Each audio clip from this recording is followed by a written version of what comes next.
Thank you very much for joining us. Congratulations. Congratulations. This pretty much was the same question, and the reason I did is to ask the general questions is to get to the nub of it, which is why you decided to make it, how did it come about? Well, I mean, I think this is a relevant film because we're living in a time where we're at a junction for the future where we're going to go, and I think it's very important that we start looking back where we came from. Because if we don't have any roots, then we can easily be manipulated. So I was looking into the Hopi prophecy that when the earth is famished, people of all colors and creeds will come together. So you already had this. I mean, there was no sort of defining moment. We've always been interested in this. Is that right? Yeah, actually, Native Americans. I was a kid, but then I was with Occupy LA back in 2011. Really? Yeah. And How far back? Yeah. That's when I first heard of the Rainbow People, and I was like, wow, I have to check it out one of these days. And then I was out in LA, and someone told me the Rainbow Gathering is coming up, so I was like, okay, I gotta go. And got my cell phone, just headed out. There was no other time to prepare. So you'd always envisioned shooting this on a, I mean, there was, or were you going there initially just to find out what it was about, but then you got there at the phone and it's like, no, I can do this. Or was there a grand plan to actually shoot this even before you got there? I mean, I didn't have that much choice, to be honest, but I think it worked really well, actually, with the message that is very grassroots. So it brought out, with the message that they it's very complimentary. And how long were you there for? And how welcoming? I imagine they were very friendly. Because, you know, me and you, you're a very welcoming person. I can tell you, it's by your very nature kind of person. I hope I can tell you. You seem, genuinely spiritual, nice person. I'm sorry, that's not what you want to do, but is that kind of the experience when you're there? I mean, it is absolutely beautiful when you come there because it is like a family. Everybody's welcoming, and you can sit down with pretty much any camp. There are several different camps. So, but you're welcome in any one of them. You get a lot of hugs. So when you're there, you're like, look, I really want to tell the story. I'm getting to film this on my phone. It may be making a documentary. What kind of reaction did you get? Some people didn't want to be on camera, which is understandable. But I think a lot of people, it was a very open atmosphere. I would say you can see it is an important message that I think a lot of people want to bring out to the world, right? Yeah, I think a lot of times when you look at society as a whole, you take a real stance of what happened in North America to begin with the American Indians.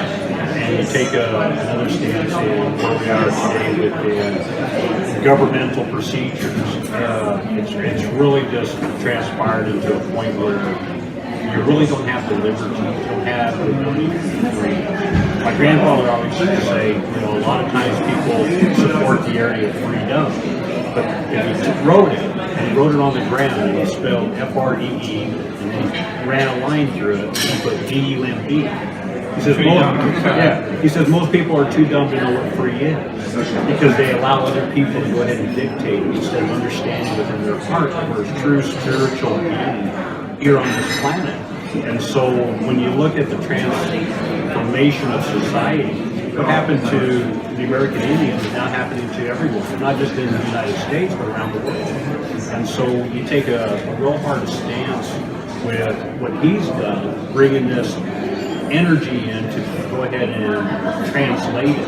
Because a lot of times people have preconceptions.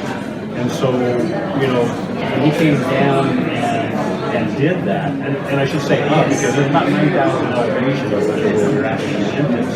And it's a very secretive area.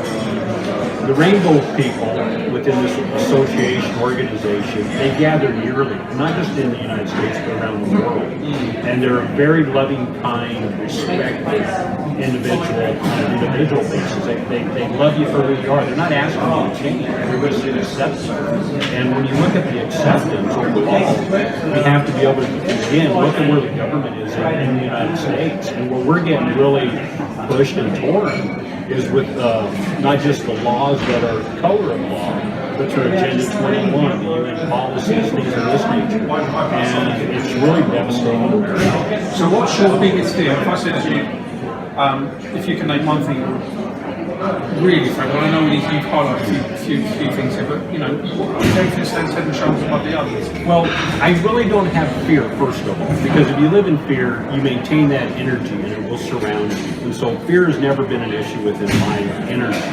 But my biggest concern, okay, is the ability to be able to practice your belief, your spiritual belief.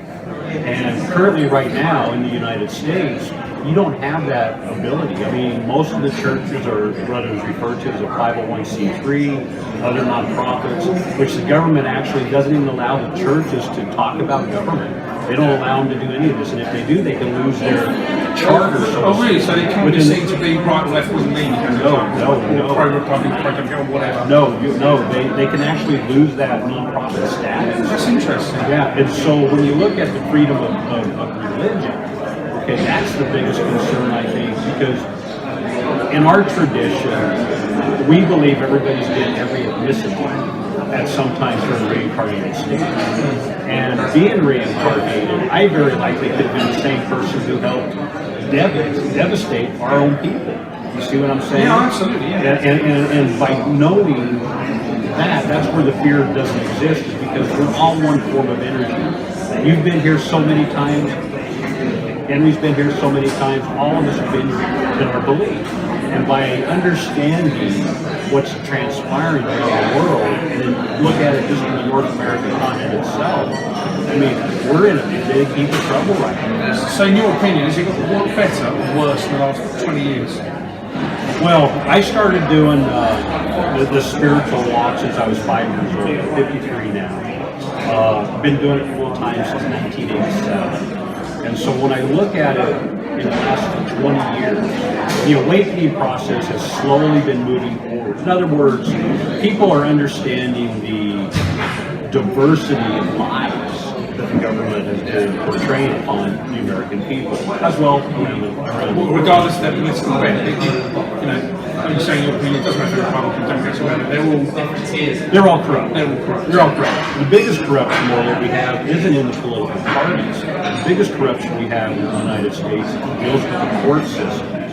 And that's the biggest corruption, because through the interpretive ruling, a judge doesn't have to follow the law.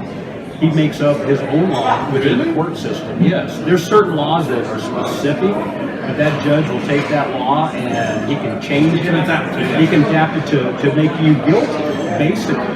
And if you have evidence that supports your innocence, they don't allow that into the court system. So it's totally corrupt. The court registry investment system is also tied into like the UN and different things of this nature, where the judges get kickbacks actually down the road in their retirement base. And so it's a real devastation to the ability to be free, because you have no redress anymore. I mean, everybody is on the tape. I personally have gone through that system. My father was the very first American Indian elected sheriff in the state of New Mexico back in the 50s. My mother helped establish the civil rights commissions throughout the United States.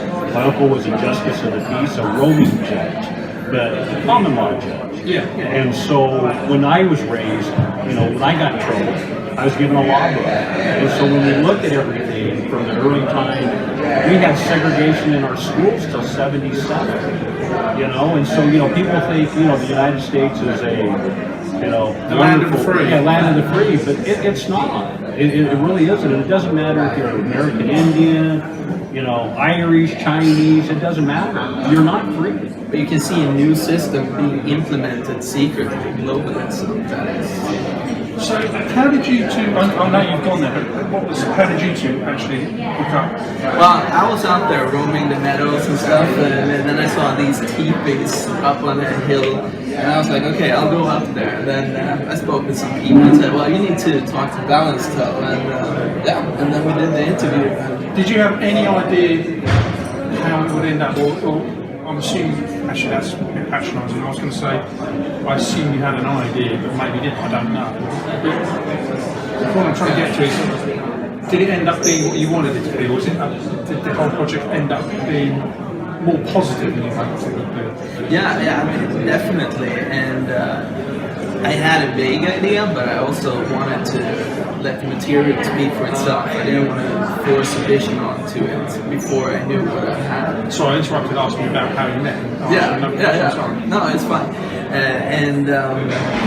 Yeah, simply it was. I was sitting in the TV and just kind of doing my meditation and prayer for that morning, and he showed up. And he asked me, "Hey, would you mind doing an interview?" And I basically said, shoot away, whatever you want to ask, feel free to ask. I have nothing to hide. And our tradition, we're Pueblo Indians, south of Taos, and through our tradition, what happened is the European and the Spaniards, when they came in, they actually changed our name because our name was such an important energy. And so my family actually left the reservation later on because we couldn't practice our spirituality. And so when we look at it from the standpoint, my great 7 generations up, her name was Ascension Honda. And she's the one who took the medicine from our tribe. We were the only lineage in the tribe that held the medicine. And she walked away from it. And so we have a lot of animosity within our own tribe because our family left. But we had to preserve what we knew. And so by the ability of having the interview and our continuation within our friendship, that we've built over this last couple of years since it started, because it actually was shot in 2014. And oh, really? Yeah. And so by maintaining that, we can really honestly make a positive influence here down the road. Because it not only sheds light on the rainbow gathering itself, because it's such a diversity of people. We have people from all walks of life, all economic status, everything of that nature that attend this. And a lot of times people, when they see the movement of the awakening or the understanding that the government isn't, a true government anymore, it's a corporation status since 1871 in the United States. We look at the municipalities. Every municipality in all 3,192 counties in the United States are all working under what they call corporate capacity. They're not a municipal anymore. And so they actually run and govern all under administrative and admiralty. And so it's a messed up system because, again, you don't have the ability to be, able to redress an issue if there's a wrong. What do you think it would take to fix it? I know you could probably talk about hours about this, but in your opinion, what would it take? Well, the mindset. Most people are never involved in any kind of movement unless they're personally affected. First of all, you have to get out of that mindset. If it doesn't affect, like the civil rights movement, yes, exactly. And when you look at it from the standpoint of the court systems, the 2 most powerful people in every county is the sheriff and the clerk of the court. And when you look at that, the clerk of the court actually has the ability to tell the judges, I'm not going to run this commercial admiralty court system anymore and return back to Congress. But they just don't have the strength within themselves. They lack the backbone. And a lot of times they even lack the knowledge because they've been propaganda through time, through education, the municipalities. And in Idaho, and I say we, the citizens of Idaho, actually changed over 3,000 laws in that state. And I mean, I was, pretty much, had a crosshair on my head, so to speak, by the government. And I've talked to the FBI, I've talked to everybody within this realm of this new awakening process, because it's a spiritual war we're at. I mean, each and every one of us are spiritual beings in our tradition. And so when you look at it from the standpoint of what you've done, and it has transpired in a manner that is really going to change society. Right at this moment, as this film gets out there, it'll give the people the foundation to start and to recognize what it has done. The White House World Council, how everything is tied into one fog or one veil to disallow the individual to really know the truth. I mean, what happened to Native Americans is the plan for all of us now. Has it affected you? Am I making this? Has it changed how you feel about things? Yeah, absolutely it has. And I think you have to really reevaluate a lot of things. And for me, getting to know you and just getting into understanding that mindset, the native mindset, so to speak, I'm looking back at my own heritage also too. Because you could easily go back in 2 years and have a re-look at this, Yeah. 5 years, and see if things have changed, or if there's a sequel. I mean, but there's an extended, a new part of the story, because things change all the time. I mean, I guess, is that something that you thought about? Yeah, I mean, gradually you start thinking and it grows on you and stuff like that. And yeah, but it's a growing process, it's a learning process where things evolve. But definitely in the better direction, I would say. When you look at what I see just in my life, okay, I can still remember signs in the window where it said no blacks, no Indians, no Mexicans. I can still remember where in the school system that the minority people or the people who were on lower economic status were always placed in the back of the school in the room itself, and everybody else was moved forward. And so you look at the education system, you look at what's changed in that area just since the 70s, since our family had initiated the first federal investigation in the state of Idaho dealing with busing. And you look at all those things that have transpired. The biggest problem dealing with transparency is political correctness. Yeah. Because political correctness has taken the individual who is truly has his own way of thinking or her own way of thinking and put it underground where now you don't know who is discriminatory against you. Because again, it's due to the political correctness. Where before, at least you had an idea. Because they're always thinking about, am I saying the right thing? And that's a definite. We got to get past it. I mean, in the UK, personal experience, I mean, I'm of an age, unfortunately, I can remember the 70s very well. And where I was I'm quite left-leaning, I've become so disenfranchised with politics, I really couldn't care less anymore.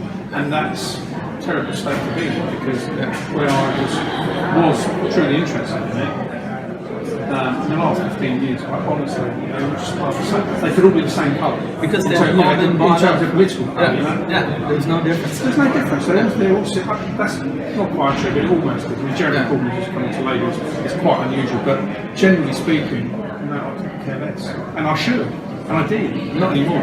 But I guess the political system It's the will. It's the will that's been driven out of me by the lack of real politicians for the country. Babylon, right? It's definitely Babylon. Yeah. And when you look at it from the standpoint of the generations that are coming up, okay, because there's, you got your different, X generations, all these different types of generations. And the hardest part in society today in America, under my belief, is the youth of today in their 20s, because they have very little action.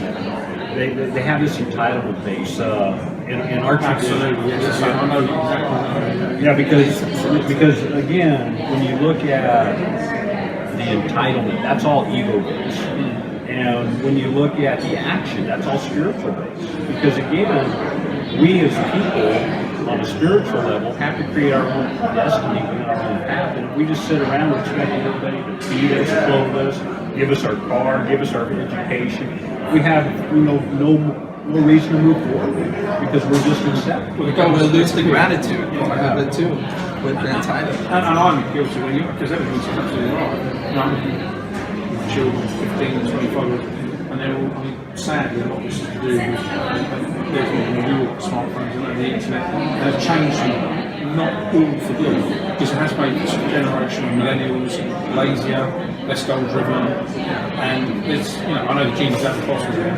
it's moved goalposts into in such a radical way that, well, there's some brilliant things about it. In fact, you believe it when you shot it on your phone. Yeah. It's fantastic, But in the great scheme of things, I do worry about where we're heading. But I think that's why it's so important with the rainbow gathering to actually get out in nature. Because it's a real physical, Yeah. active thing. Yeah. Yeah, when you look at what's transpiring around the world, and then you look at individual countries, okay, we're all of a certain tribe.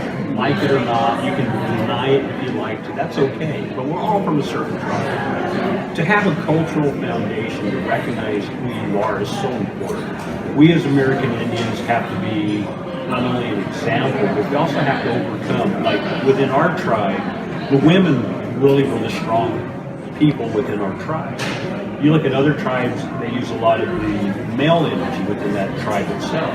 The importance part of that is when you look at what's transpiring overall, we have to be able to forgive.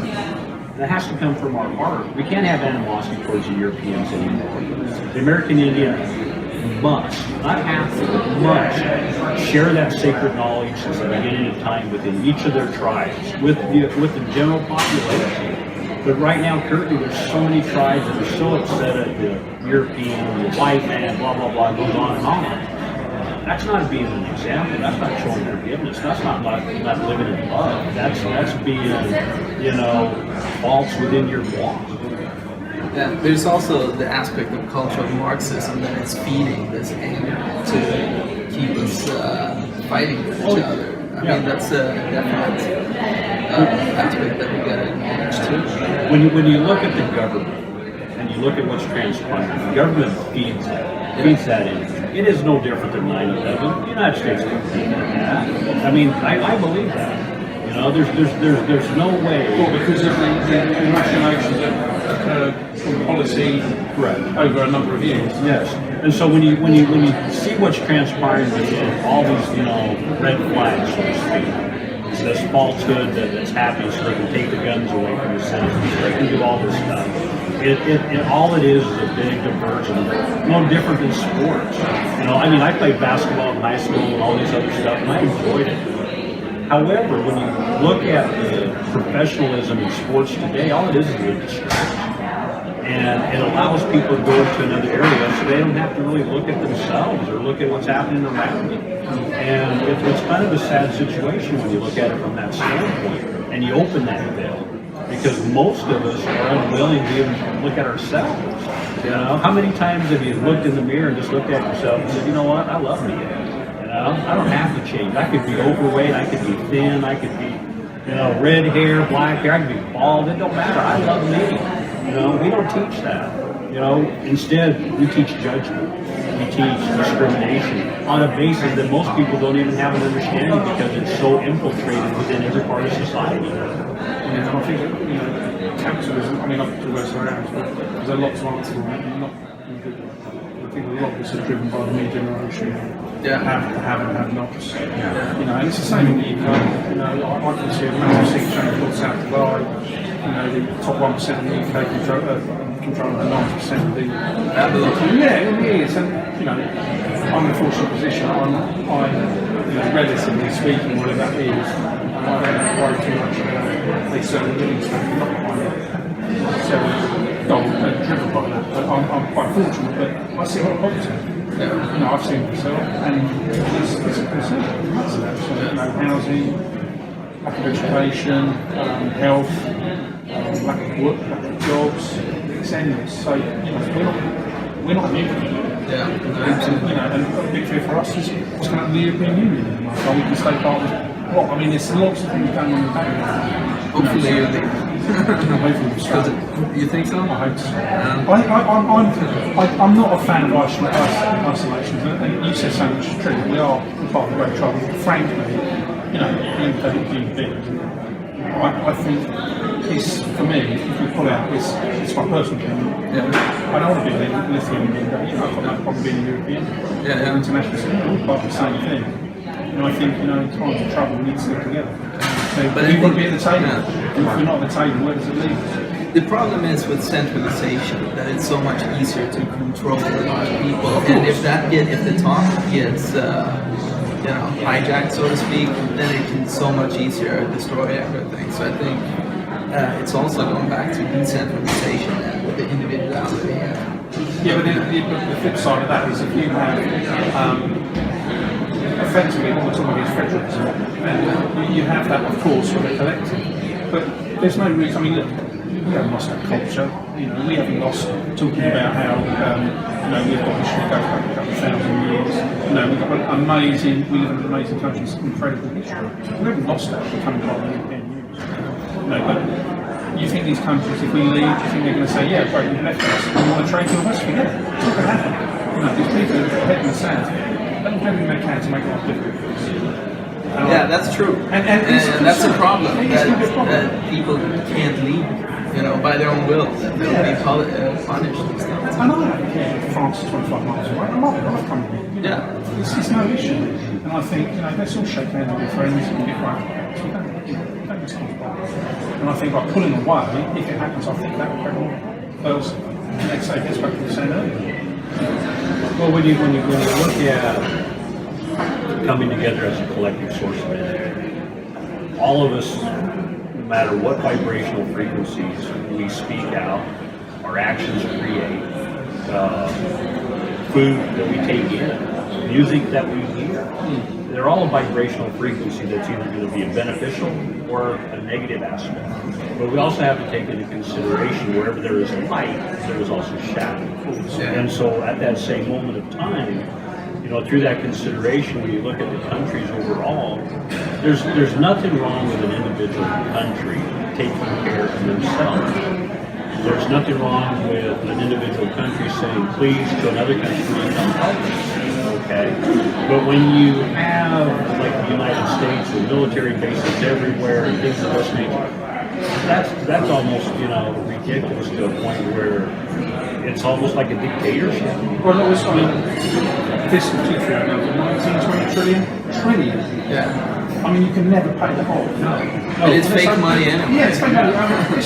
Exactly. It's like, where does that go? Who do we own? Well, our debt amount in the UK is worse than Greece's. Yeah. And obviously, when those are going to be Greece, they're about to default. What's going to happen to like that? The difference for us is we've got long term.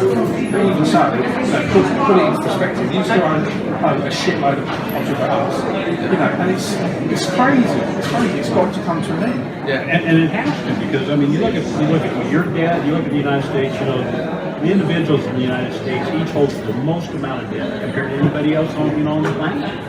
When you look at it from the standpoint of debt, it all boils down to, this is something that most people are unaware of. In the United States, what transpired at the time was simply, back in the early 1900s, they wanted to go ahead and tax women for having children. It was called a maternity tax. Well, that didn't fly because women would just start coming and being able to look at voting. And so the women were like, boy, that ain't happening. And so what they decided to do is they went ahead and made the national vital statistics. And so in the United States, you have two actual birth certificates. You have a birth certificate with your name in all caps, and you have a birth certificate with your name in upper and lower case. Some people think, well, what's the difference? Well, when you look at the Administrative Procedure Act of every state, which is governed that state because it's a corporation, it simply says that all letters of the English alphabet only include uppercase letters.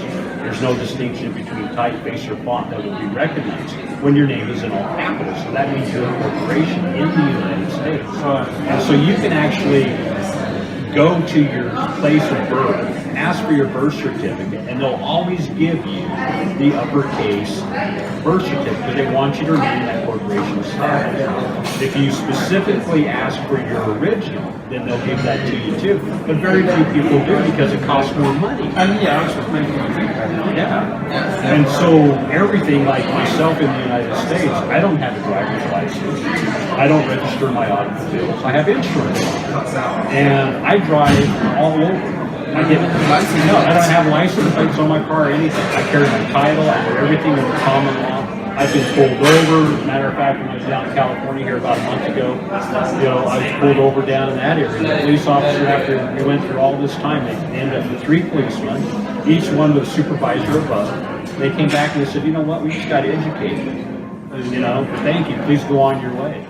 And so there are a few states. Idaho has an area there where there's actually 2 stretches of law. They have law that's commercial and law that's private for the individual citizen. And then you look at the state of Wyoming, which is a really great state. That's my birth state. And they actually have it in their motor vehicle law that says if you're a private individual, in other words, somebody with proper standing on a constitutional basis, or a nonprofit school, then you're exempt from all motor vehicle laws. Yeah, and most people don't know this. And when I ran across it, I was really surprised, but I was like, yeah, that's my whole state. So you don't actually even need a driving license? No, you don't. See, and when you look at it from the standpoint of the registration of a motor vehicle in the United States, most of the money comes back into Canada. And because it's a corporation that has went ahead and took that percentage.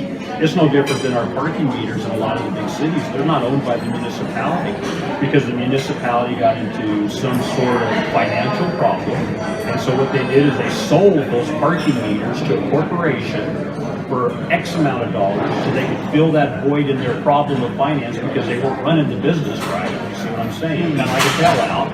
And now these people who own the meters are charging phenomenal rates, $25, $30 just a month, you know, and it's all about the money. It's not about the ability to be free. It's not about all the effort that he's put forth within this movie, The Way of the Brave. It's a true prophecy that is actually true. You know, because there's a lot of prophecies that people look at and like, well, you know, I'm not really sure, I'm not seeing any signs. But the Hopi prophecy is right on. Our family is the Rainbow Clan within the Puyallup tribe. We are the true Rainbow people, in my belief, of that Hopi prophecy. And so by us bringing forth that energy and showing and leading and being a part of, not being a person who is in control of everything, but being able to, you know, delegate, be able to share those responsibilities. Because there's more responsibility in being free than being non-free. No, I'm completely off piece because I really want to talk to you. This has been so fascinating. Absolutely. Guys, I'm going to have to call it a thank you so Thank much. you. Thank you so much too. Fantastic. Honestly, lovely to talk to you. Absolutely cool. All right.